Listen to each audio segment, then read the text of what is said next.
الرجيم بسم الله الرحمن الرحيم ولقد آتينا لقمان الحكمة أن يشكر لله ومن يشكر فإنما يشكر لنفسه ومن كفر فإن الله غني حميد وإذ قال لقمان لابنه وهو يعظه يا بني لا تشرك بالله إن الشرك لظلم كبير ووصينا الإنسان بوالديه حملته أمه وهنا على وهن وفصاله في عامين أن اشكر لي ولوالديك إلي المصير وإن جاهداك على أن تشرك بي ما ليس لك به علم فلا تطعهما وصاحبهما في الدنيا معروفا واتبع سبيل من أناب إلي ثم إلي مرجعكم فأنبئكم بما كنتم تعملون يا بني إنها إن تكن مثقال حبة من خردل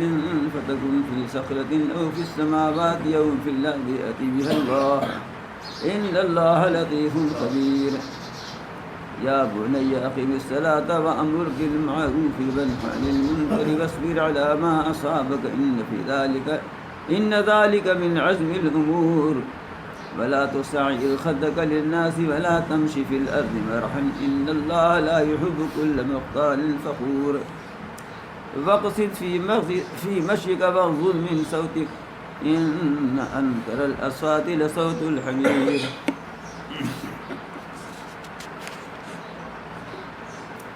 ألم تروا أن الله سخر لكم ما في السماوات وما في الأرض وأسبغ عليكم نعمه ظاهرة وباطنة ومن الناس من يجادل في الله بغير علم ولا هدى ولا كتاب منير وإذا قيل لهم اتبعوا ما أنزل الله قالوا بل نتبع ما وجدنا عليه آباءنا أولو كان الشيطان يدعوهم إلى عذاب السعير ومن يسلم وجهه إلى الله وهو مسلم فقد استمسك بالعروة الوثقى وإلى الله عاقبة الأمور صدق الله العلي العظيم وبلغ رسوله النبي الكريم ونحن على ذلك من الشاهدين والشاكرين.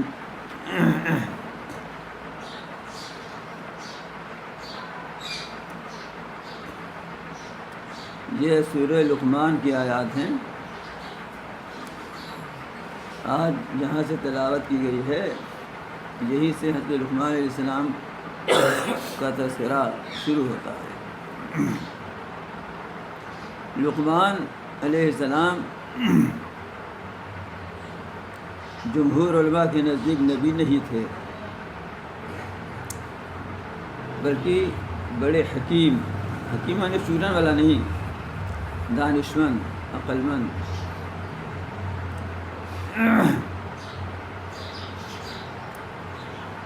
اور عربوں میں ان کی دانشمندی، عقل مندی کی شہرت بھی تھی. ان کے دانشمندانہ اقوال، حکمت کی باتیں لوگوں میں زبازت تھی.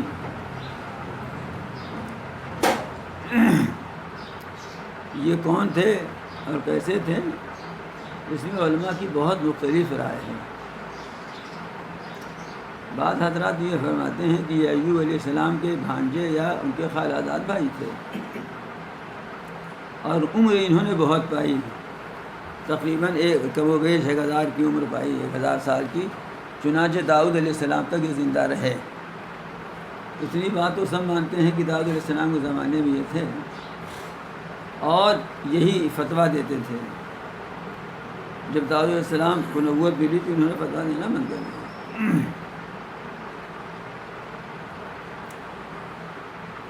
لیکن زیادہ جو بات مشہور ہے وہ یہ ہے کہ ایک حبشی غلام تھے. یہی بات زیادہ مشہور ہے. چنانچہ بعض اکابر تابعین سے ہی منقول ہے کہ یہ سوڈان کے رہنے والے تھے، حبشی تھے، موٹے موٹے ہونٹ تھے، پھٹے ہوئے پیر تھے، جیسے مزدور غلام غریبوں کو ہوتے ہیں عام طور سے افریقی جو ہوتے ہیں ان کو. پستہ قد تھے، مطلب دیکھنے میں ایسے ہی ویسے تھے.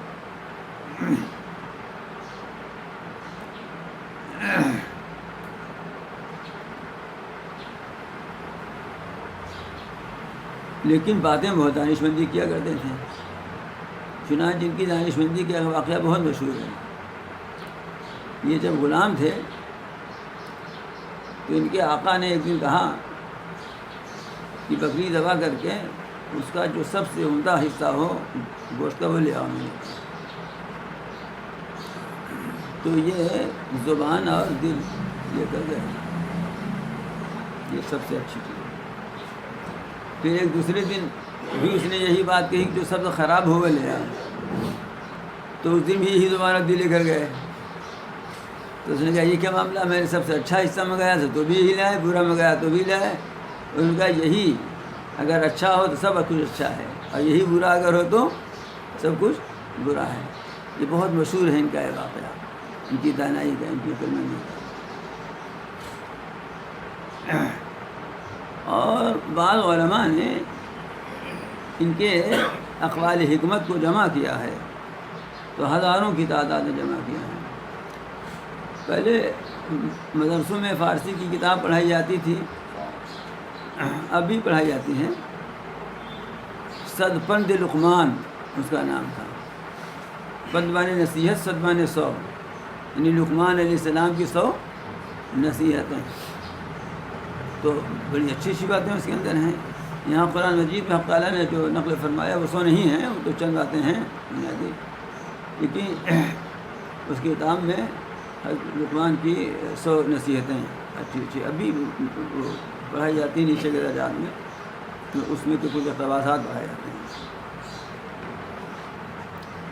یوں ان کے ہزاروں اقوال بعض صاحب روح المعانی نے اور بعض مفسرین نے نقل کیے ہیں۔ اب اس رات واقعی ہے کہ اس کو سنا دیا جائے، اور ظاہر بات ہے کہ وہ اگر ہم نے پڑھ بھی لیا ہو پورا تو یاد تو رہتا نہیں سب۔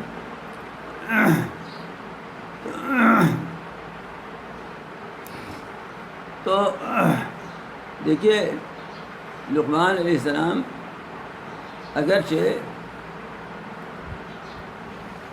مشہور قول کے مطابق حبشی تھے، وہی شکل صورت بھی ایسی ہی تھی، لیکن ان کی عقل اور ان کی دانائی، ان کی دانشمندی، ان کے فضل، ان کے تقویٰ اور ان کی بزرگی کی وجہ سے اللہ تعالیٰ نے ان کا حوالہ دیا اور ان کے اقوال کو اللہ تعالیٰ نے نقل فرمایا۔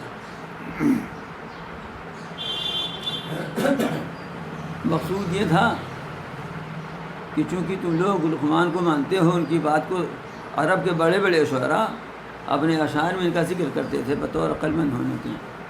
یہ تھا کہ تم جن کو عقلمند مانتے ہو، ان کی باتوں کو آپس میں ایک دوسرے سے نقل کرتے ہو، دیکھو وہ اپنے بیٹے کو کیا نصیحت کر رہے ہیں، یہ بھی سن لو نا، ان کو تو مانتے ہو عقلمند، تو جو تمہارے نزدیک بھی عقلمند ہیں وہ کیا کہہ رہے ہیں۔ فرماتے ہیں وَلَقَدْ آتَيْنَا لُقْمَانَ الْحِكْمَةَ أَنِ اشْكُرْ لِلَّهِ، اور ہم نے لقمان کو حکمت، دانائی، دانشمندی، عقل کی عطا کی۔ ایک روایت بعض لوگوں نے نقل کیا ہے، اب کس درجے کی ہے اللہ ہی بہتر جانے، کہ اللہ تعالیٰ نے ان کو یہ اختیار دیا کہ آپ نبوت دیں گے کہ حکمت دیں گے، تو انہوں نے کہا ہمیں حکمت دے دیجیے، حالانکہ نبوت کا مقام زیادہ اونچا ہے۔ کسی نے پوچھا اس سے کہ آپ نے ایسا کیوں کیا، نبوت تو زیادہ اونچی چیز تھی، حکمت کیوں لیا آپ نے، نبوت کیوں نہیں لی؟ تو یہاں بھی انہوں نے عقلمندی کی بات کی، انہوں نے کہا کہ اللہ تعالیٰ جب خود سے کسی کو کوئی چیز عطا فرماتے ہیں تو اس کی مدد فرماتے ہیں۔ اگر اللہ میاں خود ہی دیتے ہم کو نبوت، پوچھتے نہ ہم سے تو ہم لے لیتے، اللہ مدد کرتا ہماری، لیکن جب اللہ تعالیٰ نے ہمارے اختیار کیا تو اب ہم مانگ کے لیتے تو اللہ کی مدد شامل ہو نہ ہو، تو ہم اس کو، اس ذمہ داری کو، ایک بڑی ذمہ داری ہے، وہ کیسے نبھاتے اس کو۔ وَلَقَدْ آتَيْنَا لُقْمَانَ الْحِكْمَةَ، اور ہم نے لقمان کو حکمت، دانائی، دانشمندی عطا کی۔ حکمت کا کیا مطلب ہے؟ مختلف اقوال ہیں، لیکن سب کا خلاصہ یہ ہے کہ علم ہو، اور ایسا علم ہو کہ جس پر آدمی عمل بھی کرے، علم با عمل۔ ثانی رحمۃ اللہ علیہ نے اس کی تفسیر اسی جامع لفظ سے کی ہے، بہت جامع لفظ، علم، اور علم کے ساتھ اسی کے مطابق عمل بھی ہو، علم صحیح اور عمل صحیح۔ ان اشکر للہ، کہ تم شکر ادا کرو اللہ تعالیٰ کا۔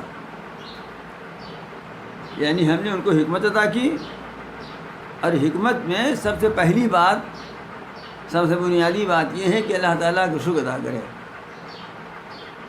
ایک مفہوم تو اس کا یہ ہے، ایک مفہوم یہ بھی ہو سکتا ہے کہ ہم نے ان کو یہ حکم دیا کہ اللہ تعالیٰ کا شکر ادا کرو،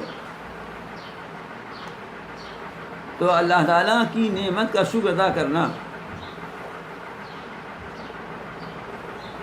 یہ خود بہت بڑی حکمت کی بات ہے۔ اور اللہ تعالیٰ کسی کو حکمت عطا فرما دیں، دانائی، دانشمندی، صحیح سوجھ بوجھ، یہ سب عطا فرما دیں اللہ تعالیٰ، تو اس پر انسان کو اللہ تعالیٰ کا شکر ادا کرنا چاہیے۔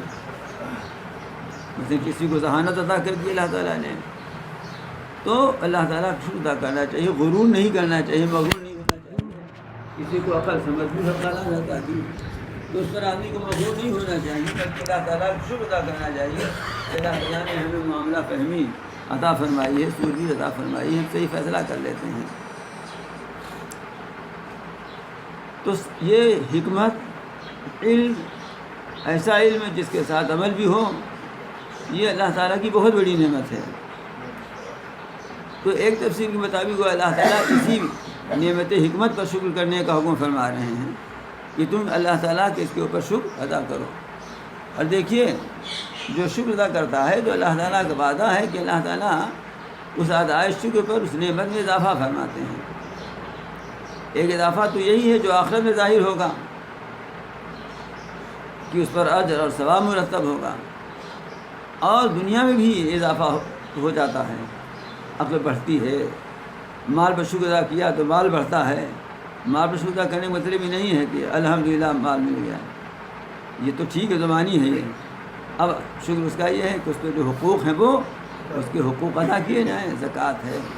اور اسی طرح سے جیسے آپ پیچھے سن چکے ہیں بہت جگہ کہ رشتہ داروں کا، دوستوں کا، ماں باپ کا، اور مسکینوں کا، مسافروں کا حق ہے، ان کو دے، یہ مال کا شکر ہے۔ اسی طرح سے اللہ تعالیٰ نے نعمت عطا فرمائی ہے، علم کی نعمت عطا فرمائی ہے، تو اس کا شکر یہ ہے کہ لوگوں میں علم کو پھیلائے۔ تو حکم دیا کہ تم اللہ تعالیٰ کا شکر ادا کرو۔ آگے فرماتے ہیں کہ جو میں تمہیں شکر ادا کرنے کے لیے کہہ رہا ہوں تو مجھے تمہارے شکر کی کوئی ضرورت نہیں ہے، مجھ کو تمہارے شکر کی کوئی ضرورت نہیں ہے کہ تم شکر ادا کرو گے ہمارا تو ہمارا کچھ رتبہ بڑھ جائے گا، اور ادا نہ کرو گے شکر ہمارا تو کچھ ہمارا پھیکا پڑ جائے گا، ایسا نہیں ہے۔ بلکہ ومن یشکر فإنما یشکر لنفسہ، جو شکر ادا کرے گا وہ اپنے فائدے کے لیے کرے گا۔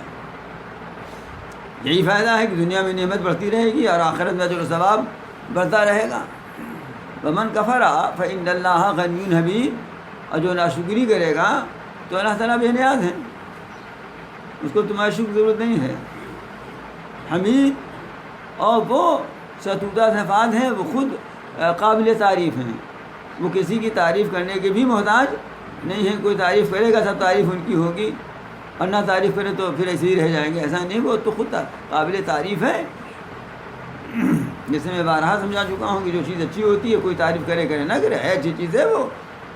اور پھر حق تعالیٰ کا معاملہ یہ ہے کہ اس کے ساتھ ہی ساتھ یہ ہے کہ انسان اور جنات کو اللہ تعالیٰ نے اختیار دیا ہے نا کہ شکر کریں یا کریں، باقی ساری چیز کائنات کی ہر وقت اللہ تعالیٰ کی حمد و ثنا میں لگی ہوئی ہے۔ وَإِن مِّن شَيْءٍ إِلَّا يُسَبِّحُ بِحَمْدِهِ، جتنی بھی چیزیں ہیں سب اللہ تعالیٰ کی حمد و تسبیح میں لگی ہوئی ہے۔ آ جائیے، اندر پنکھا ہے، وہاں بھی تو پنکھا ہے۔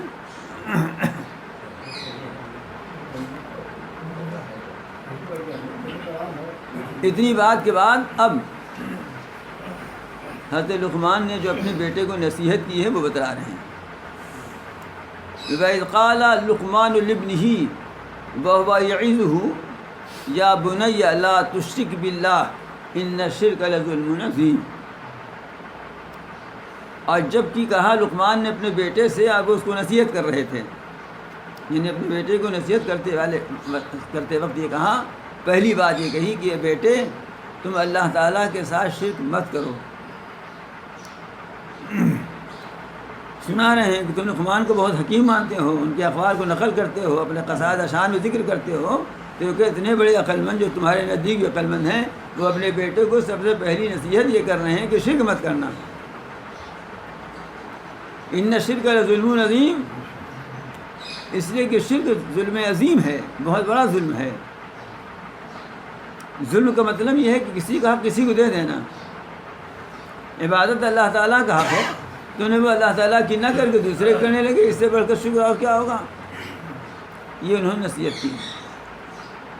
کس کو؟ اپنے بیٹے کو نصیحت کی۔ بیٹا بغیر باپ کے تو ہوتا نہیں، اب بغیر ماں کے بھی نہیں ہوتا، بیٹے کے ماں باپ ہوں گے تبھی بیٹا بنے گا نا۔ تو اب اس مناسب سمجھ لیجیے کہ درمیان میں ماں باپ کے سلسلے میں حق تعالیٰ ایک حکم دے رہے ہیں، اس کے بعد پھر نصیحتوں کا سلسلہ ان کے شروع ہوگا۔ فرماتے ہیں وَوَصَّيْنَا الْإِنسَانَ بِوَالِدَيْهِ، اور ہم نے انسان کو تاکید کی ہے، اس کو تاکیدی حکم دیا ہے اس کے ماں باپ کے ساتھ۔ یہ اللہ تعالیٰ فرما رہے ہیں انسان کو تاکیدی حکم دی ہے، وصیت کی ہے اس کے ماں باپ کے لیے۔ کیا؟ اور کیوں؟ حملتہ امہ وہنًا علی وہن، اس کی ماں نے اس کا بوجھ اٹھایا، کمزوری ادھر کمزوری کی حالت میں۔ پیٹ میں بچہ پرورش پاتا ہے، جو جو بڑھتا ہے ماں کی کمزوری اور تکلیفیں بڑھتی جاتی ہیں، تو اپنے پیٹ میں پرورش کرتی رہی بچے کی، کمزوری پر کمزوری آتی رہی۔ پھر پیدائش کے بعد شیرخوارگی کے ایام شروع ہوتے ہیں، دودھ پلانے کے ایام شروع ہوتے ہیں۔ وَفِصَالُهُ فِي عَامَيْنِ، اور اس کا دودھ چھوڑانا 2 سال میں ہوتا ہے، عام طور پر 2 سال میں دودھ چھوڑا دیا جاتا ہے۔ اس سے ائمہ مجتہدین نے یہ مسئلہ مستنبط فرمایا ہے کہ دودھ پلانے کی مدت 2 سال ہے، لیکن امام ابو حنیفہ رحمۃ اللہ علیہ کے نزدیک دودھ چھڑانے کی مدت 2.5 سال ہے۔ ان کی دلیل دوسری ہے، آگے قرآن مجید میں ہے۔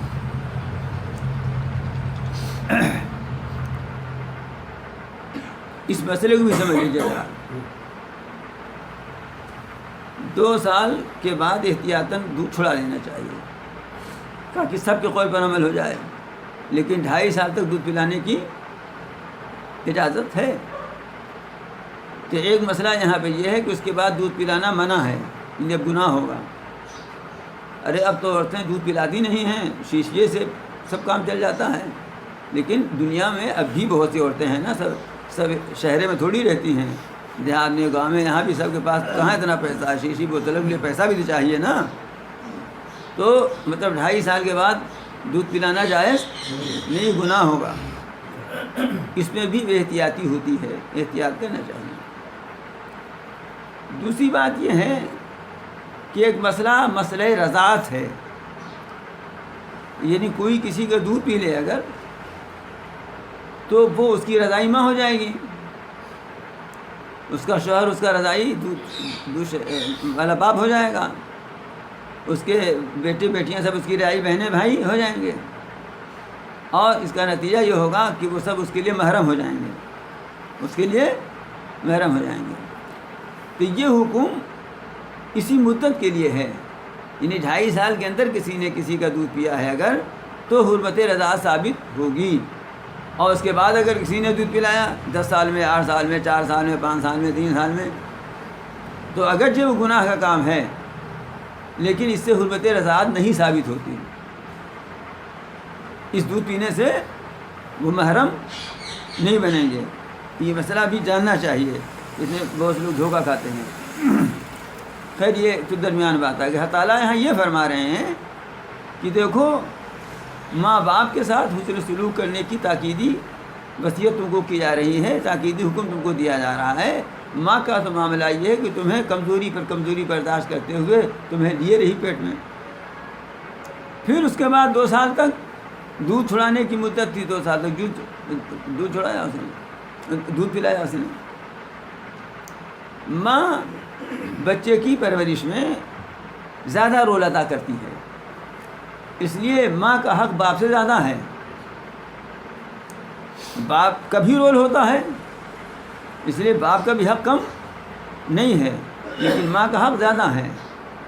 علماء اور فقہاء نے اس سلسلے میں ایک تطبیق کی ہے، وہ تطبیق یہ ہے کہ ماں کی خدمت اور اس کے ساتھ حسن سلوک، مالی خدمت، یہ زیادہ کرنی چاہیے، اور باپ کا احترام اور اس کی عظمت، یہ دونوں میں تطبیق کی شکل ہے، جو ایک فطری بات بھی ہے۔ عام طور سے ایسا ہوتا بھی ہے کہ ماں سے لڑکے زیادہ وہ ڈھیٹ ہوتے ہیں، اور باپ کے ساتھ کہیں کہیں اس کے الٹا بھی ہوتا ہے۔ اب جہاں باپ ماں کی طرح ہو، یعنی زنانہ پن اس کے اندر ہو، اور ماں باپ کی طرح یعنی مردانہ پن اس کے اندر ہو، تو الٹا بھی ہو جاتا ہے، ایسا بھی ہے۔ میں آپ کو کئی قصے سنا سکتا ہوں، لیکن سناؤں گا نہیں۔ تو سنیے، فرماتے ہیں کہ اور ہم نے انسان کو تاکیدی حکم دیا اس کے والدین کے سلسلے میں۔ ماں نے اس کو اٹھایا کمزوری پر کمزوری برداشت کرتے ہوئے، پھر اس کا دودھ چھوڑانا 2 سال میں رہا۔ کیا حکم دیا؟ انشکر لی ولے والدے، کہ تم میرا شکر ادا کرو اور اپنے ماں باپ کا شکر ادا کرو۔ الی المصیر، میرے ہی پاس لوٹ کر آنا ہے۔ تو ماں باپ کا اتنا بڑا حق ہے کہ اللہ تعالیٰ کے بعد ماں باپ ہی کا حق ہے۔ اللہ کے رسول بھی اسی میں شامل ہیں کہ اللہ کے بعد اللہ کے رسول کا، پھر اس لیے کہ اللہ کے رسول کا حکم اللہ ہی کا حکم ہے، پھر ماں باپ ہی کا حق ہے۔ تو سنو، ماں باپ کتنا بڑا حق ہے کہ اللہ کے بعد سب سے بڑا حق ان کا ہے۔ لیکن شرک اتنی بری چیز ہے، شرک اتنی بری چیز ہے کہ اگر ماں باپ بھی تم کو شرک کرنے کے لیے کہیں تو بھی نہ کرنا۔ من جاہداک علی ان تشرک بی ما لیس لک بہ علم فلا تطعہما۔ اور اگر وہ دونوں یعنی ماں باپ تم کو اس بات پر زور دیں، اس بات پر مجبور کریں کہ تم میرے ساتھ شریک ٹھہراؤ ایسی چیز کو جس کا تمہیں علم نہیں ہے، اور ظاہر بات ہے کسی چیز کا تو علم نہیں کہ اللہ کا شریک ہے، یہ تو تم کا کہنا نہ ماننا۔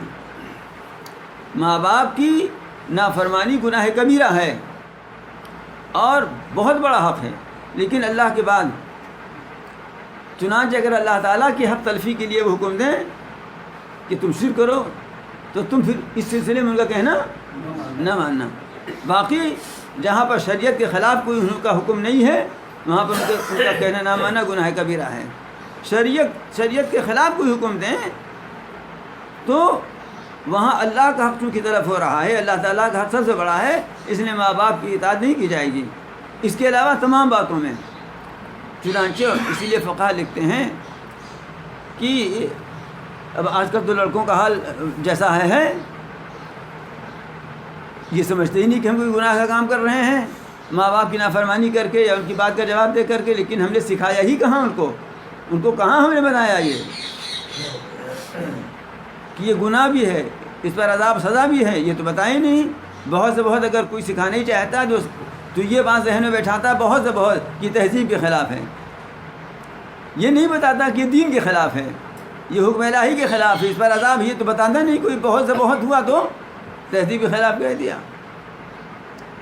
اس لیے فقہاء کرام علیہ الرحمہ فرماتے ہیں کہ اگر اپنی اولاد سے یہ امید ہو کہ یہ جواب دے دے گا، نہ کرے گا کام، تو اس کو اس طرح نہیں کہنا چاہیے کہ یہ کام کر لو، اس لیے کوئی انکار کر دے گا تب گناہ کبیرہ کا مرتکب ہو جائے گا۔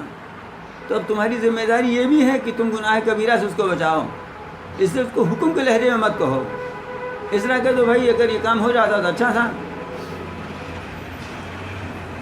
تو اب اگر نہ بھی کرے گا تو گناہ کبیرہ کا مرتکب تو نہیں ہوگا۔ اور یہیں سے یہ بات سن لیجیے کہ بعض لوگ جو تبلیغ کے جوش میں آ کر موقع بے موقع لوگوں سے کہہ دیا کرتے ہیں، یہ بھی صحیح نہیں ہے۔ موقع سمجھنا چاہیے، محل کو سمجھنا چاہیے، اور جس سے کہا جا رہا ہے اس کو سمجھنا چاہیے۔ اگر ہمیں یہ اندازہ ہے کہ ہم یہ کہیں گے اس سے کہ بھائی دیکھا کہ پان چباتا چلا آ رہا ہے رمضان میں، اور اس کو کہا کیا تمہیں شرم نہیں آتی ہے روزہ؟ اور ہمیں اندازہ یہ ہے کہ کچھ اول پھول پکنے لگے گا، تو ابھی تو وہ فاسق اور فاجر ہے، اور اگر کچھ نے ایسی بات نکال دی تو کافر ہو جائے گا۔ اس لیے یہاں عقل مندی کی بات یہ نہیں ہے کہ اس کو ٹوکو، مناسب موقع کی تلاش میں رہو، مناسب محل کی تلاش میں رہو، پہلے ماحول بناؤ ایسا، تب اس کو کہو۔ ایسے کہہ دو گے تبھی تو فاسق فاجر ہے نا، کافر نہیں ہوا ہے۔ اور اگر کچھ نے اس اول پھول بات نکال دی تو اب وہ اسی طرح سے اذان ہو رہی ہے کہ چلو چلو نماز پڑھنے چلو، اور خیال یہ ہے کہ کچھ اول پھول رکھ دے گا، تو ابھی تو وہ بے نمازی ہونے کی وجہ سے فاجر ہے، فاسق ہے، لیکن اب وہ کافر ہو جائے گا۔ اس لیے یہاں بھی بڑی دانشمندی کی ضرورت ہے اور بہت حکمت کی ضرورت ہے۔ اسی لیے آپ تعالیٰ ارشاد فرماتے ہیں ادعو الی سبیل ربک بالحکمہ، اپنے رب کے راستے کی طرف حکمت کے ساتھ بڑھاؤ۔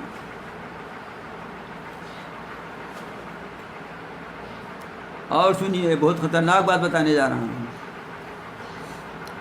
بعض دفعہ لوگ دین کے جوش میں آ کر بیوی سے کچھ کہہ دیتے ہیں، اور بیوی نے انکار کر دیا، کچھ کہہ دیا ہے نا، مثلا پردے ہی کے لیے۔ اب بیوی تو لائے آپ جہیز کے چکر میں بے پردہ، ارے جہیز کے چکر میں، حسن کے چکر میں، یا کسی بھی چکر میں، چکرے کے چکر رہا ہو، کچھ بھی رہا ہو، اب آ گئی تو کچھ ساتھی واتی آپ کیسے تھے پردہ والے، تو ہم پردہ کرانا چاہا اس سے، اب زور ڈالا اور اس نے کچھ ایسی بات نکال دی جو کفر کی تھی، تو جانتے ہیں کیا ہوا؟ نکاح سے نکل گئی۔ اب آپ کو خبر ہی نہیں ہے، آپ بیوی رکھے ہوئے ہیں اور زنا ہو رہا ہے۔ یہ سب کیوں ہے؟ مسائل نہ جاننے کی وجہ سے، علماء کے پاس نہ جانے کی وجہ سے، دین کی تعلیم نہ سیکھنے کی وجہ سے یہ سب تماشے ہو رہے ہیں۔ اور سنیے، میں ایسے ہی سوچ کے تھوڑے کہتا ہوں، میرے سامنے تو ایسے مسائل آتے رہتے ہیں۔ جب یہ باتیں بتائی گئیں تو لوگوں نے ہم سے مسئلہ پوچھا، تو ایسا بھی ہوا کہ لوگ میرے گھر آئے اور میں نے نکاح پڑھایا، پیسہ نہیں لیا، پیسہ دیتا بھی نہیں کوئی جلدی، حالانکہ موقع ایسا تک پیسہ چاہے جتنا لے لیتے کہ پھنسا دیں گے، لیکن ہم کیا جانے دو بیچارے کو، اسی مان گیا، یہی کیا کرنا۔ بات سمجھ میں آ رہی نا؟ کفر کی باتیں کتنی نکلتی رہتی ہیں ہماری ان حرکتوں کی وجہ سے۔ ہاں، ابھی نماز پڑھ لو نا، اچھا ایسی بات کہہ دی کوئی، ابھی پردہ کیوں نہیں کرتی ہو، یہ کیا بے غیر راستے، اس نے کوئی بات کہہ دی جیسے شریعت کی تضحیق لازم آ گئی۔ جس کسی بات سے شریعت کی تضحیق، شریعت کا مذاق اڑا جائے، کسی شرعی مسئلے کا استعفا یعنی مذاق اڑ جائے، اس بات سے کفر لازم آ جاتا ہے۔ ملا علی قاری رحمۃ اللہ علیہ نے لکھا ہے کہ اگر کوئی بیوی اپنے شوہر کی پگڑی کا مذاق اڑائے، اس کے شوہر اتفاق سے حافظ تھے، عالم سے، مفتی سے، پگڑی باندھتے تھے، اب بیوی نے ان کی پگڑی کا مذاق اڑا دیا تو کافر ہو گئی اور ظاہر نکاح ٹوٹ گیا۔ کیوں؟ پگڑی یہ 2.5 میٹر کپڑے کی بات نہیں ہے، ایک شرعی علامت کی اس نے تضحیق کی۔ اذان کا مذاق اڑا دیا، اذان شاعر اسلام میں سے ہے، کفر ہو گیا۔ تو شوہر نے اگر ایسا کیا تو بھی نکاح ٹوٹا، اور بیوی نے کیا تو بھی نکاح ٹوٹا۔ اس لیے میں نے کہا تھا کہ خطرناک بات بتانے جا رہا ہوں۔ زبان بہت سنبھال کے استعمال کرنے کی چیز ہے۔ یہی لقمان، حضرت لقمان ایک جگہ ایک دفعہ بیان کر رہے تھے، بڑا مجمع ہوتا تھا، جب یہ بیان کرنے بیٹھتے تھے تو بہت مجمع اکٹھا ہوتا تھا، حالانکہ اس وقت لاؤڈ اسپیکر نہیں تھا، تو بڑا مجمع کیسے سنتا تھا؟ اللہ تعالیٰ نے اس وقت لوگوں کی قوت سماعت ایسی ہی کر دی تھی۔ یہ مطلب نہیں تھا کہ آواز بہت زور سے نکلتی تھی لاؤڈ اسپیکر کی طرح، نہیں، قوت سماعت اللہ تعالیٰ نے ایسی کر دی تھی کہ لوگوں تک آواز پہنچ جاتی تھی۔ آج کل تو کچھ تلوث کی وجہ سے، تلوث نہ سمجھوں گے آپ لوگ نا، پالوشن کی وجہ سے، آلودگی کی وجہ سے بھی قوت سماعت پر اثر پڑ رہا ہے۔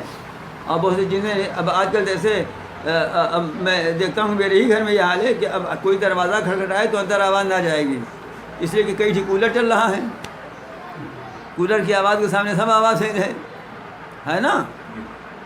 یہ سب پالوشن کی باتیں ہیں نا. تو یہ بیان کر رہے تھے. تو ایک آدمی آیا, اس نے کہا کہ لقمان تم وہی ہو نا کہ تم فلاں جنگل میں بکری چراتے تھے؟ ان کا ہاں میں وہی ہوں. کہا تمہیں درجہ کیسے مل گیا؟ تو انہوں نے کئی باتیں کہیں.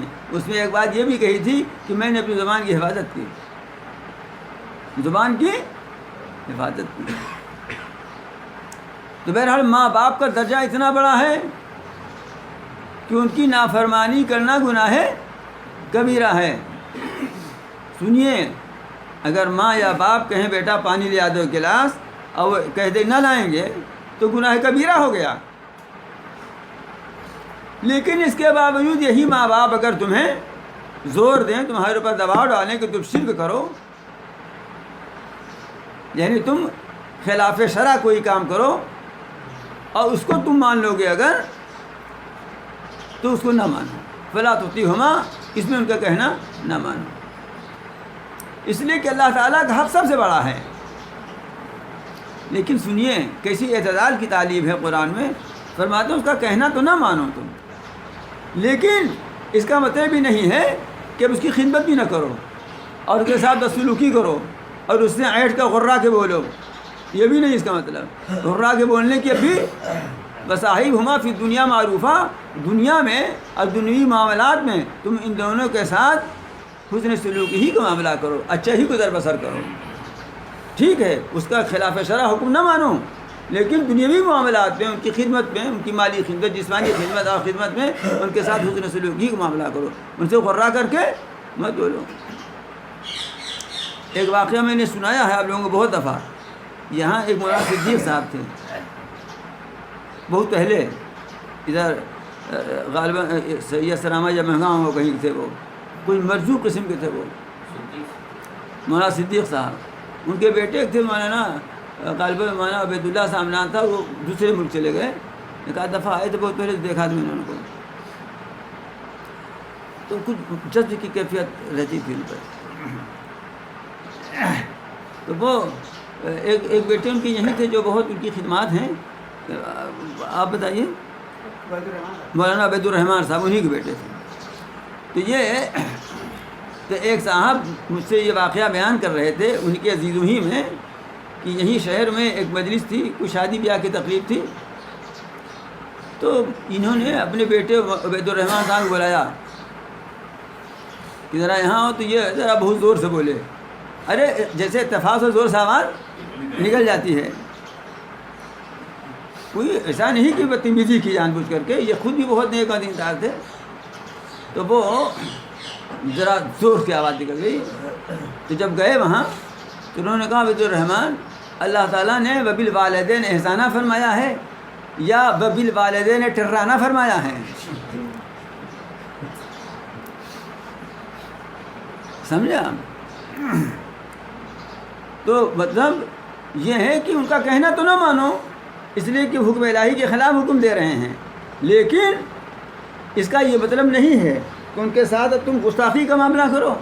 اس کا مطلب بھی نہیں ہے کہ ان کی دینی دنیاوی معاملات میں بھی ان کی خبر گیری اور ان کے ساتھ حسن سلوک کا معاملہ چھوڑ دو. نہیں, وصاحبہما فی دنیا معروفہ, دنیا میں, دنیا کے معاملات میں, دنیاوی چیزوں میں ان کے ساتھ تم گزر بسر کرو بھلائی کے ساتھ.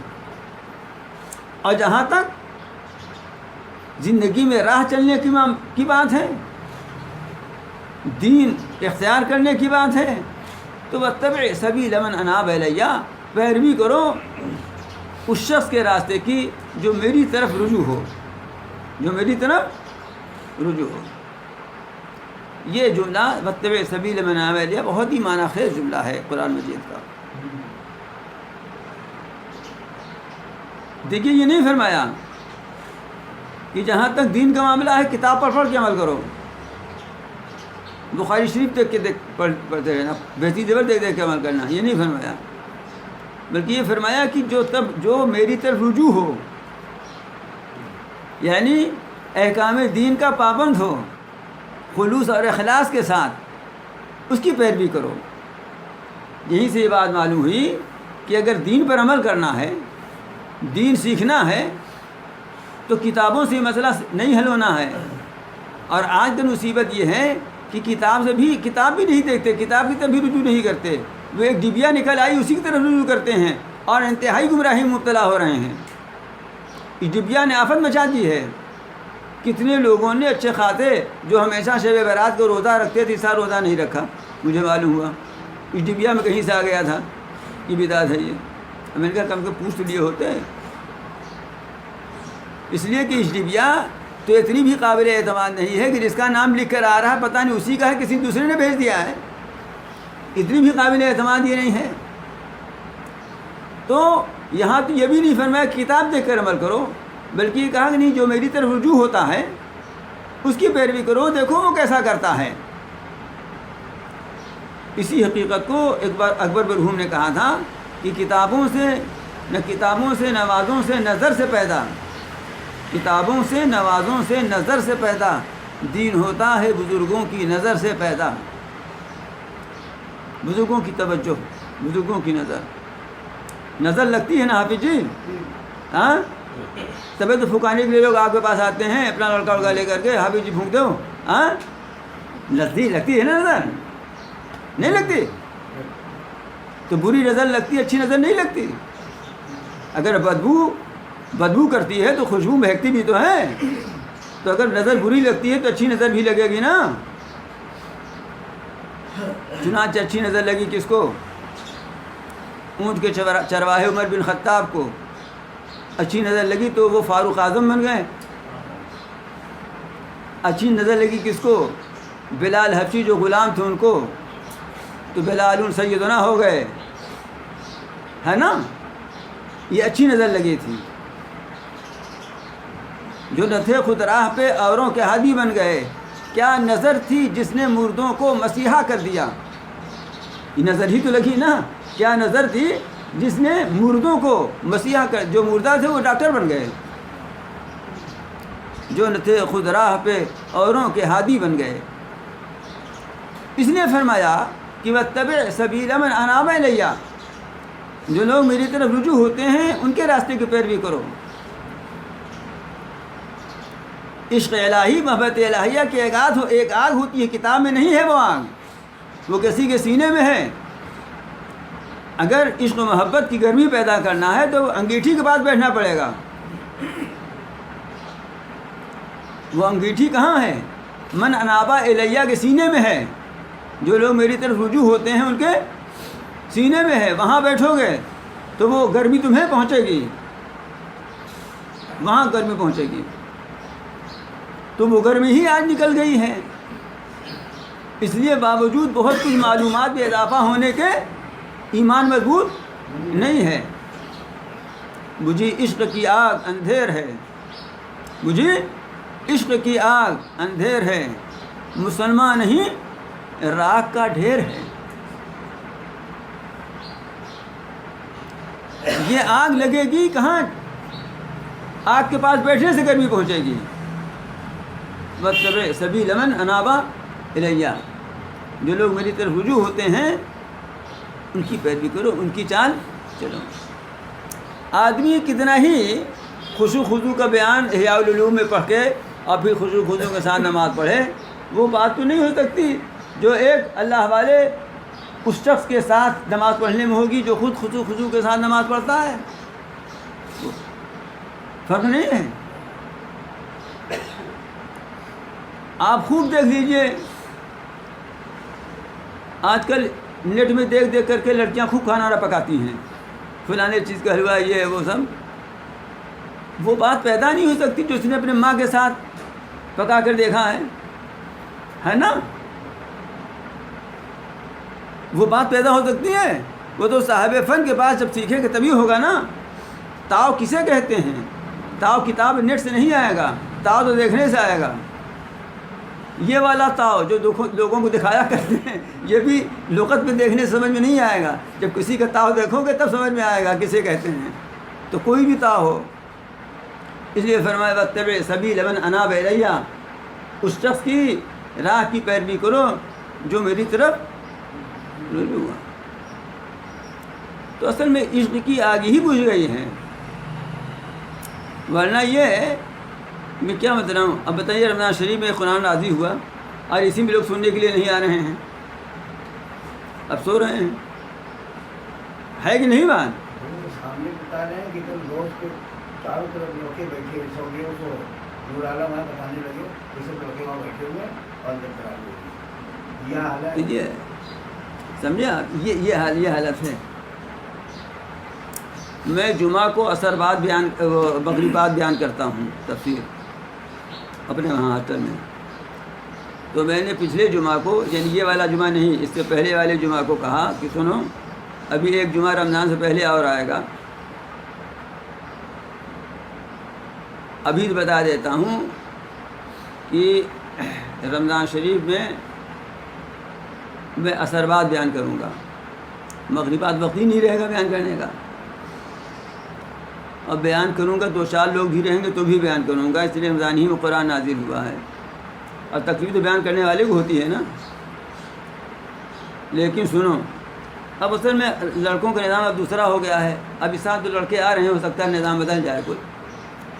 تو میں نے کہا آپ لوگ اپنے گھر سے 2 کھجور لے کے آئیے گا, پانی ہاسٹل میں موجود ہے, روزہ کھولیے گا, اپنا کھجور کھا کے پانی یہیں مل جائے گا, پھر اپنا کھائیے گا.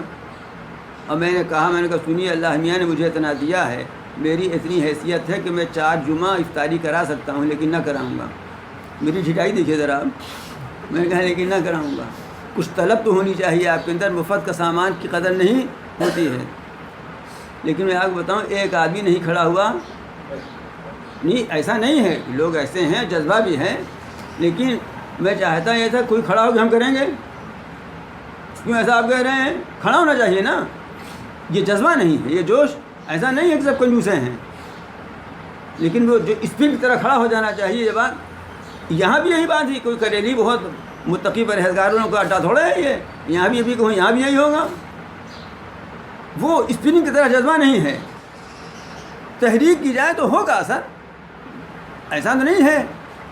ہاں تحریک ہوگی تو ہوگا اثر, لیکن تحریک کرنے سے کیوں ہو, تحریک خود کیوں نہیں پیدا ہوتی کسی عمل صالح کے لیے, کسی نیک کام کے لیے.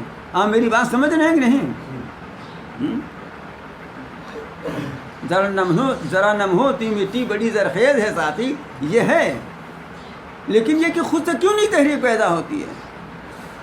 اچھا میں جانتا ہوں کہ میں تو انشاءاللہ بیان کروں گا, اور لیکن جیسے یہاں حال ہے کہ آدھی آبادی ہو گئی نا, ظاہر بات ہے کہ اگر فکر ہوتی تو اتنا تو نہیں تھک گئے لوگ, اتنا تو نہیں تھک گئے ہیں نا.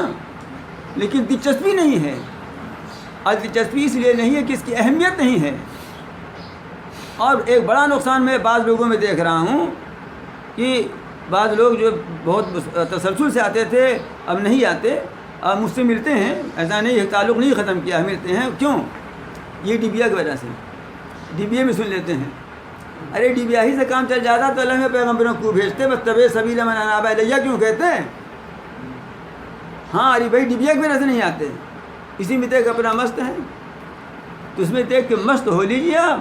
باقی یہ کہ جذبہ عمل پیدا ہو جائے, عمل کر لیجیے, اور عمل کی روح آ جائے. جب تک روح والے کے پاس نہ بیٹھو گے روح نہیں آئے گی. یہ تو مردہ ہے نا, یہ تو بے جان ہے. یہ کیا جان پیدا کرے گی؟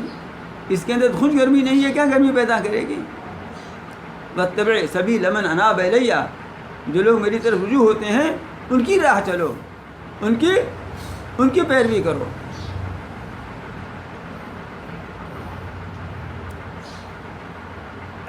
بہت عمدہ بات لکھی ہے ایک مفسر نے, اتباع سے بنا ہے, اتباع کرو, پیچھے چلو. بہت عمدہ بات لکھی ہے,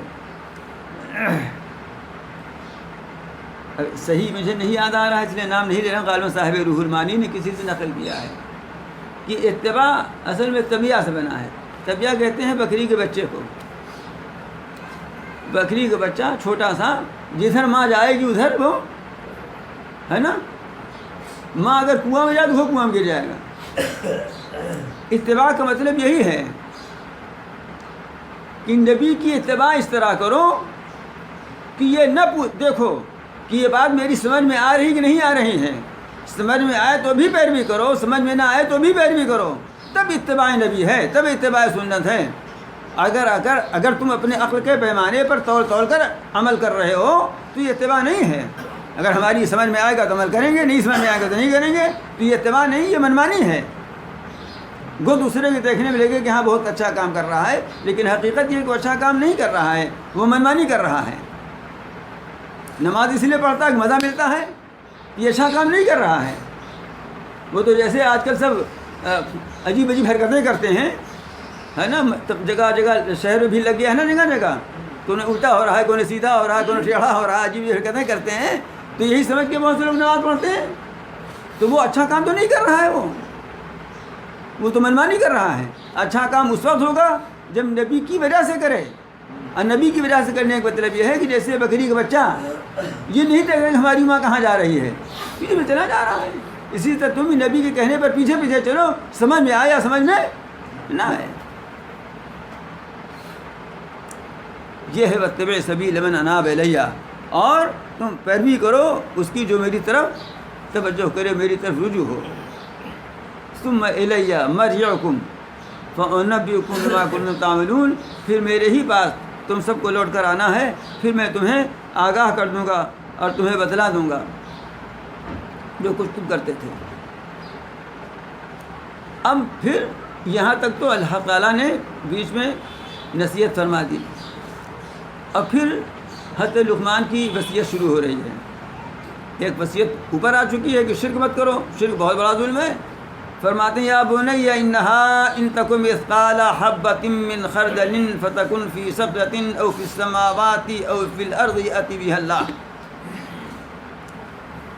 اللہ تعالیٰ کی علم و قدرت کا یہ عالم ہے اے بیٹے کہ اگر رائی کے دانے کے برابر ہو کوئی چیز تو خود ہی بہت چھوٹی ہے وہ، لیکن وہ رائی کے دانے کے برابر جو چیز بہت چھوٹی ہے وہ ایک چٹان میں ہو، ایک تو خود ہے چھوٹی، دوسرے وہ بھی پتھر کی چٹان میں جو بہت ہی وزنی، ثقیل، بہت کثیف، بہت غلیظ، کہ جھانک کے دیکھنے کا کوئی سوال ہی نہیں پیدا ہوتا۔ اور فی السماوات ہے یا وہ آسمانوں میں ہو، اور فی الارض یا وہ زمین میں ہو، تو یأتی بہ اللہ تعالیٰ اس کو حاضر کر دے گا۔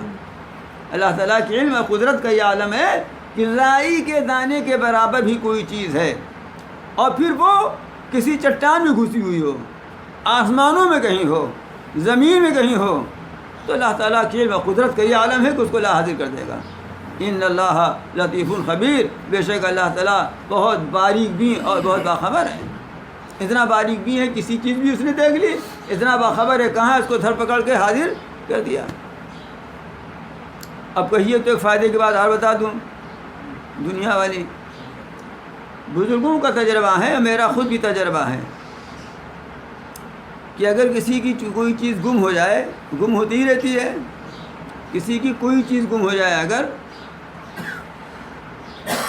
اور 11 دفعہ انا للہ و انا الیہ راجعون پڑھ کر کے اس آیت کو بار بار کثرت سے پڑھے تو انشاءاللہ وہ چیز مل جاتی ہے۔ میرا تو خود بھی بارہا کا تجربہ ہے، 11 دفعہ انا للہ و انا الیہ راجعون پڑھ کے یہ آیت کثرت سے پڑھے تو انشاءاللہ تعالیٰ وہ چیز مل جائے گی۔ یہ آیت نمبر 16 ہے سورہ لقمان کی، بہت ہے نا، دنیا کے لحاظ سے بہت کام کی ہے، چیزیں گھر میں بھی گم ہوتی رہتی ہیں۔ یا بنی انہا ان تک مثقال حبۃ من خردل فتکن فی صخرۃ او فی السماوات او فی الارض یأتی بہ اللہ ان اللہ لطیف خبیر۔ بیٹے اگر کوئی چیز رائی کے دانے کے برابر ہو اور وہ بھی پتھر کی چٹان کے اندر ہو، یا آسمانوں میں ہو یا زمین میں ہو، تو اللہ تعالیٰ اس کو لاموجود کر دے گا۔ ان اللہ لطیف الخبیر، بے شک اللہ تعالیٰ بڑے باریک بھی، لطیف کے معنی باریک بھی کے بھی ہیں اور مہربان کے بھی ہیں، دونوں معنی اس کے ہیں۔ یہاں کے لحاظ سے یہی ترجمہ زیادہ مناسب ہے۔ یا بنی اقیم الصلاۃ وامر بالمعروف ونہی عن المنکر، اے بیٹے نماز قائم کر۔ دیکھیے شرک کے بعد، شرک کی ممانعت کے بعد، توحید اور ایمان کے بعد سب سے پہلی چیز نماز ہے۔ اے بیٹے نماز قائم کر، وامر بالمعروف ہے، نیک بات کا حکم کیا کر، ونہی عن المنکر، بری بات سے روکا کر۔ جب آپ نیک بات کا حکم کریں گے لوگوں کو اور بری بات سے روکیں گے تو مخالفتوں کا بھی سامنا ہوگا، حتیٰ کہ گھر میں بھی مخالفت کا سامنا ہو جاتا ہے، بیوی لڑنے کے لیے تیار ہو جاتی ہے۔ تو وَاصْبِرْ عَلَىٰ مَا أَصَابَكَ، جب یہ کرو گے تو کچھ تکلیف رنج بھی پہنچے گا، مخالفتیں بھی ہوں گی، تو جو کچھ تمہیں پہنچے اس پر صبر کرنا۔ اس پر یہ بھی بتا دیا کہ ایسا نہیں ہے کہ حلوہ ہے کھائے جاؤ، نہیں، گھر میں کرو گے تو بھی مخالفت ہوگی، باہر کرو گے تو بھی مخالفت ہوگی، تو یہ بعد مخالف کا مقابلہ تمہیں کرنا پڑے گا، اور اس سلسلے میں تمہیں یہ تلقین کی جاتی ہے کہ صبر سے کام لینا۔ وَاصْبِرْ عَلَىٰ مَا أَصَابَكَ إِنَّ ذَلِكَ مِنْ عَزْمِ الْأُمُورِ، بے شک یہ بڑی ہمت کے کاموں میں سے ہے۔ ہاں جی، صبر کرنا ہمت کا کام ہے، کشتی لڑنا ہمت کا کام نہیں ہے۔ ہم اس کو الٹا سمجھتے ہیں، صاحب اس نے ہم سے کہا، ہم نے بھی خوب ساری باتیں سنائی، جی نہیں، صبر کرنا تھا آپ کو، اور اصل میں صبر ہی ہمت کا کام ہے، اسی کا نتیجہ اچھا نکلتا ہے، اسی کا پھل میٹھا ہوتا ہے، اور ہمیں تو نتیجہ ہی حاصل کرنا ہے نا، ہمیں تو مقصود پانا ہے۔ وَلَا تُصَعِّرْ خَدَّكَ لِلنَّاسِ، اور تم لوگوں کے سامنے منہ مت پھلاؤ، اور نہ پھیرو تم اپنا رخسار لوگوں کے سامنے سے۔ مطلب یہ ہے کہ غرور تکبر نہ کرو، کسی سے بات کر رہے ہو تو اس کی طرف چہرہ کر کے بات کرو، ادھر منہ کر کے بات نہ کرو، یہ غرور ہے، یہ تکبر ہے۔ انسان کے لیے تواضع، انکسار اور عجز لازم ہے۔ جو تواضع اختیار کرتا ہے اللہ تعالیٰ اس کو بہت بلندی عطا فرماتے ہیں۔ چنانچہ حدیث پاک میں بھی رسول اللہ صلی اللہ علیہ وسلم کے ارشاد ہے کہ من تواضع للہ رفعہ اللہ، جو اللہ تعالیٰ کے لیے تواضع اختیار کرتا ہے اللہ تعالیٰ اس کو بلندی عطا فرماتے ہیں، بلند درجہ عطا فرماتے ہیں۔ مغرور و متکبر گھمنڈی آدمی خود اپنے ہی میں پھولا رہتا ہے غبارے کی طرح، لوگوں کی نظروں میں اس کی قدر نہیں ہوتی۔ اور جو تواضع اختیار کرتا ہے، عجز انکسار اختیار کرتا ہے، اس لیے کہ اللہ کا حکم ہے، تواضع للہ کے معنی یہی ہے، اللہ کے لیے تواضع، اللہ کا حکم ہے یہ، کسی طرح ہمیں رہنا چاہیے، تو اللہ تعالیٰ لوگوں کے قلوب میں، لوگوں کے دلوں میں اس کی عظمت اور اس کی بلندی، اس کا احترام اور اس کا اکرام ڈال دیتے ہیں۔ تو وَلَا تُصَعِّرْ خَدَّكَ لِلنَّاسِ، تم اپنا منہ مت پھیرو لوگوں سے، وَلَا تَمْشِ فِي الْأَرْضِ مَرَحًا، اور تم زمین میں اتراتے ہوئے مت چلو، زمین میں اتراتے ہوئے مت چلو کا مطلب یہ ہے کہ متکبرین کی چال مت چلو، نہ اتنا زور سے چلو جو وقار کے خلاف ہو، اس لیے کہ بہت تیز چلنے میں بھی وقار کے خلاف ہونے کے ساتھ ساتھ یہ بھی ہے کہ کہیں خود ہی ٹکرا جائے اور کہیں دوسرے کو ٹکر مار دے۔ اور یہ پیدل چلنا ہو، لا تمشے کا مطلب تو پیدل ہی چلنے کے ہیں، مشی کہتے ہیں پیدل ہی چلنے کو، لیکن یہی چیز سواری پر چلنے پر بھی لاگو ہوتی ہے کہ بائک پہ جا رہے ہیں، کار سے جا رہے ہیں، سائیکل سے جا رہے ہیں، اس کو بھی اتنا تیز مت چلاؤ کہ کنٹرول سے باہر ہو جائے، خود ہی کہیں ٹکر مار دو، چنانچہ خود ہی گڈھے میں گر جاتے ہیں، یا دوسرے کو ٹکر مار دو، اس کو بھی تکلیف پہنچے، تم کو بھی تکلیف پہنچے، خود کنٹرول میں قابو میں نہیں ہے۔ تو اپنے پیر سے چلو تو بھی ایسا چلو کہ پیر قابو میں رہے، اور اگر سواری پہ چلو تو بھی ایسا چلو کہ سواری قابو میں رہے۔ تیز چلنے بھی اس طرح نہ چلو، اتنی تیز نہ چلو کہ دوسرے کو تکلیف پہنچ جائے، وقار کے خلاف ہو۔ حتیٰ کہ بہت تیز چلنا نیک کام کے لیے بھی، نماز باجماعت میں شریک ہونے سے بڑھ کر نیک کام کون ہو سکتا ہے؟ لیکن ارشاد ہوتا ہے کہ تم مسجد پہنچو اور دیکھو کہ جماعت کھڑی ہے تو دوڑ کر مت جاؤ، وقار کے ساتھ جاؤ، جتنا مل جائے اتنا پڑھ لینا، باقی بات پورا کر لینا۔ شرکت کے لیے تیزی سے مت جاؤ، دوڑ کر مت جاؤ، یہ وقار کے خلاف ہے۔ وقار کے ساتھ جاؤ، سکون جتنا مل جائے اتنا پڑھ لینا، جماعت کے ساتھ باقی پوری کر لینا۔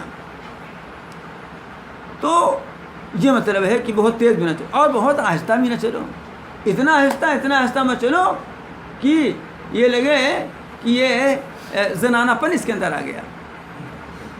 بہت خرامہ چل رہے ہیں. لگتا ہے کہیں بہت بڑے جگہ کے نواب صاحب ہیں، یا یہ کہ مریض ہیں، بیمار ہے، تیز نہیں چل پا رہا ہے تو اس کی مجبوری ہے. لیکن اللہ تعالیٰ نے صحت عطا فرمائی ہے تو مریضوں کی طرح یا متکبروں کی طرح ناز و انداز کے ساتھ، نخرے کے ساتھ مت چلو. حضرت عائشہ رضی اللہ تعالیٰ عنہا نے دیکھا ایک جوان کو کہ بہت ہی ناز و انداز سے خرامہ چل رہا ہے، تو پوچھا یہ کون سا عام ہے؟ کسی نے بتایا یہ بہت بڑے عالم ہیں، قرہ میں سے ہیں. قرہ قاری کی جمع ہے. اس زمانے میں قاری اسی کو کہا جاتا تھا جو قاری ہونے کے ساتھ ساتھ عالم بھی ہو. نہیں بڑے درجے کے ہیں یہ اسکالر. اب حضرت عائشہ سے بڑے تھوڑی اسکالر رہے ہوں گے. تو حضرت عائشہ نے فرمایا کہ عمر بن خطاب ان سے بڑے قاری تھے، لیکن وہ تو ایسا نہیں چلتے تھے، اور خود حضرت عمر کا واقعہ ہے کہ انہوں نے ایک نوجوان کو دیکھا کہ وہ ٹھمک کے چل رہا ہے. بلایا، کہا طبیعت خراب ہے؟ کہا نہیں، اٹھایا دور رہا، بس ٹھیک ہو گئی چال. بات سمجھ شریف میں تو ولا تمش فی الارض مرحا، خواہ پیدل چلنا ہو خواہ سواری چلنا ہو، اس طرح چلو جو وقار کے مطابق ہو، نہ تیز ہو نہ سست ہو، اور ایسی چال چلو جس سے نہ تمہیں نقصان پہنچے اور نہ دوسرے کو نقصان پہنچے، اور ایسی چال چلو کہ جس میں تکبر و غرور کا شائبہ نہ ہو. کیوں؟ اس لیے کہ ان اللہ لا یحب کل مختال فخور، بے شک اللہ تعالیٰ نہیں پسند کرتے ہیں کسی تکبر کرنے والے اور شیخی بگاڑنے والے کو. وقصد فی مشی کا وقف من صوتک، اور درمیانی چال چلو، اپنی چال میں اعتدال رکھو، نہ تیز چلنا ہو نہ آہستہ چلنا ہو. وقف من صوتک، اور اپنی آواز کو پست رکھو، مطلب بہت شور غل کباڑہ کے ساتھ نہ بولو، زور چلا کر کے نہ بولو کہ پورا ہنگامہ کھڑا کر دو. جیسے معتدل مزاج کا آدمی بولتا ہے اس طرح بولو، پست کرو اپنی آواز کو. یہ مطلب نہیں کہ اتنا دھیرے بولو کہ اب دوسرے کو کان لگانا پڑے، پھر پوچھنا پڑے ہاں کیا کہا تھا پھر بولو. ایسا بولو کہ دوسرے کو سننے میں دشواری نہ ہو. ایسا چلا کے بھی نہ بولو کہ کان کا پردہ پھٹے اور لوگوں کے کام کاج میں خلل ہو. اگر زور سے بولنا کوئی خوبی کی بات ہوتی، زور چلا کر کے بات کرنا کوئی خوبی کی بات ہوتی تو سب سے اچھی آواز گدھے کی تھی. لیکن گدھے کا معاملہ یہ ہے کہ ان انکر الاصوات لصوت الحمیر، سب سے بری آواز گدھے کی آواز ہے. لوگ کہتے کیا گدھے کی طرح چلاتے ہو، کہتے ہیں نا آدمی کہ کیا گدھے کی طرح چلاتے ہو. تو معلوم ہے چلا کے بولنا قرآن منع کر رہا ہے.